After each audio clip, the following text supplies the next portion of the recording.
வணக்கம் மக்களே, நான் விஜயதன். ஒரு சின்ன வீடியோ பதிவு நடிகரும் தமிழக வெற்றி கழகத்தின் தலைவரும் தளபதி விஜய் நாட சச்சின் படம் 2 சதாப்தம், அதாவது 20 வருடத்துக்கு மேலே அந்த படம் வந்து மீண்டும் ரிலீஸ் ஆகிருக்கு. உங்களுக்கு எல்லாருக்கும் தெரியும், மிகப்பெரிய ஒரு வெற்றி அடைஞ்சிருக்கு.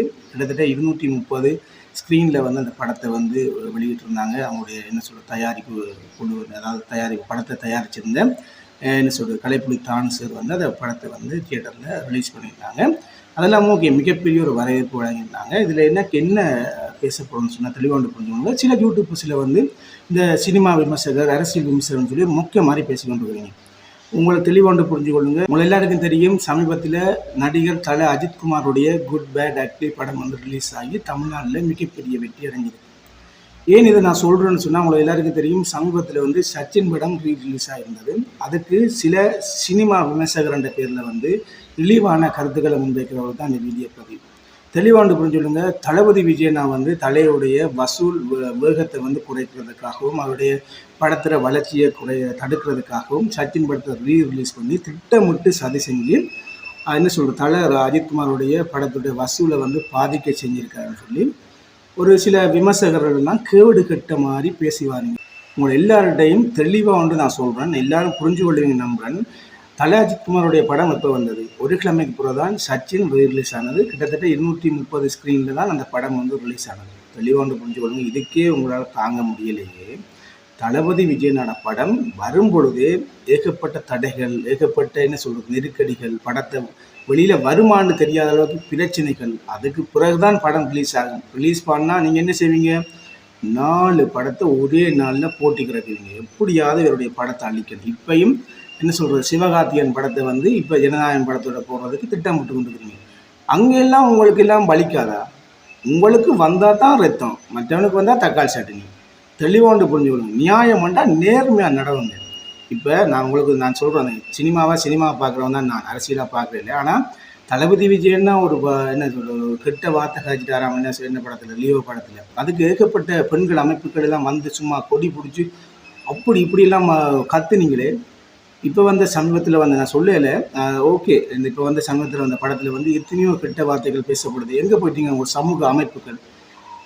உங்களுக்கு ஒரு பிரச்சனை, யாருக்கு எதிராக நீங்கள் ஒரு முடிவோடு இருக்கிறீங்க, யாருக்கு எதிராக விமர்சனம் வைக்கணும், யாரை இழிவுபடுத்தணும்னு முடிவோடு இருக்கிறீங்க. நீங்கள் எல்லாம் சமூக போராளின்னு சொல்லாதுங்க, சமூக சந்தர்ப்பவாதிகள்னு சொல்லுங்க. அதுதான் உண்மையான ஒரு அர்த்தமான உங்களுக்குரிய பட்டமாக இருக்கும்.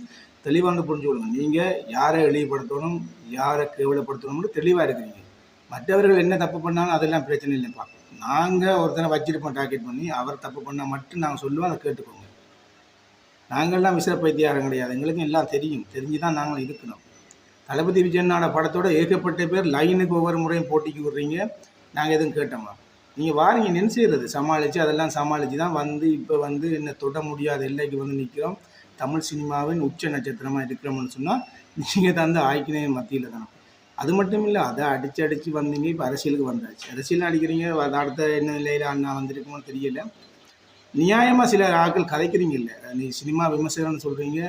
இதுக்கு முதல் நாங்கள் வந்து ஏகப்பட்ட படங்கள் எங்களோட நேருக்கு நேர் ஒரே நாளில் போட்டி போட்டு தான் இப்போ நாங்கள் இவ்வளோ படங்களில் வந்து உதவி செய்து கொண்டிருக்கிறோம். நீங்கள் ரீரிலீஸ் பண்ண ஒரு சின்ன படத்துக்கே இவ்வளோ கற்றுறீங்க.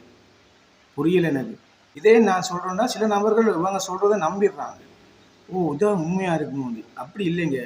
ரசிகர்களுக்கும் தளபதி ரசிகர்களுக்கும் இடையில கோத்து விடுறாங்க. கோத்து விட்டால் ஒரு வீடியோ கண்டென்ட்டை வந்து கிரியேட் பண்ணிட்டீங்கன்னு சொன்னால், தச்சிலாக ரன் பண்ணிச்சோன்னா அவங்க சம்பாதிச்சிடுவாங்க.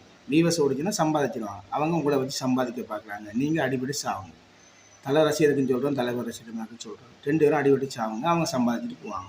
இதெல்லாம் ஒரு பிரச்சனையே கிடையாது. காலகாலமாக எல்லாருடைய சினிமா வாழ்க்கையிலையும் போட்டிக்கு படங்கள் விடுறாங்க. இது வந்து ரீரிலீஸ் படங்க. அது கிட்டத்தட்ட ஒரு கிழமைக்கு பிறகு வந்து அவருடைய படம், அவருடைய வசூல் ஒரு சனி ஞாயிறு திங்கள் அதெல்லாம் தாண்டி முடியத்தான் அந்த படத்தை ரிலீஸ் பண்ணாங்க. ஏன்னு சொன்னால் அவருடைய வசூல் எடுத்துகிட்டு விடட்டும்னு சொல்லி அவங்களுக்கு நியாயமாக தான் அதை செஞ்சுருந்தாங்க. சச்சின் படத்தை ரிலீஸ் பண்ணுறதுக்கான தேதி முதலே அறிவிச்சிருந்தாங்க. எல்லாமே திட்டமிட்டு தான் செய்யப்பட்டது. அஜித்குமார் அவர்களுக்கு போட்டியாகவும் கிடையாது. அஜித்குமாருக்கு போட்டியாகிறன்னு சொன்னால் இன்னொரு படத்தை தயார் பண்ணி நேரம் விட்டுக்கலாம் இல்லை. அப்படியெல்லாம் ஒரு எண்ணமே கிடையாது. இப்போ இந்த டைமில் வந்து லீவு நாட்கள் இருந்தாலும் ரிலீஸ் பண்ணாங்க. அந்த படம் ஓடி இருக்கு. சச்சின் படமும் வெற்றி பெற்றிருக்கு. அஜித்குமாருடைய குட் பேட் அக்லியும் வெற்றி பெற்றிருக்கு. அஜித் சாருக்கு வந்து எங்களுடைய வாழ்த்துக்களை தெரிவித்துக்கொள்கிறோம். அஜித் ரசிகர்களுக்கு எங்களுடைய வாழ்த்துக்களை தெரிவித்துக்கொள்கிறோம். நிச்சயமாக சச்சின் மேடம் ரீரிலீஸ் பண்ணி வெற்றி அடைஞ்சதுக்கு அவருடைய தயாரிப்பு நிறுவனம் கலைப்புலி தாமசருக்கும் எங்களுடைய வாழ்த்துக்களை தெரிவித்துக் கொள்கிறோம். அந்த விமர்சனம் என்ற பேரில் வந்து 2 ரசிகரை கோர்த்து விடுறது, சும்மா இல்லாததான் சும்மா பொய்யை அடிச்சு விடுறது. தமிழ்நாட்டில் என்ன இப்போ காலகாலமாக இருக்கிறவங்களுக்கு தெரியாத, தமிழ்நாட்டு மக்களுக்கு தெரியாத எத்தனை படங்கள் தளபதி விஜய் நாங்கள் போட்டியாக சரியான டேட்டில் சரியான நேரத்தோடு எத்தனை படங்கள் போட்டிக்கு வந்திருக்கு. அதுக்கெல்லாம் இப்படி விமர்சனம் வச்சாங்கன்னா அது மட்டமான விமர்சனங்கள். சில விமர்சனங்கள் என்னத்துக்கு வைக்கிறீங்கன்னு புரியல. வெளியப்படுத்துறீங்க. ஒரு அரசியலுக்கு வந்துட்டாருண்டாக்கா என்ன வேணாலும் பேசுகிறோம்டாக்கா பேசக்கூடாது. இன்னொரு போய் சந்திக்கும் பாய்.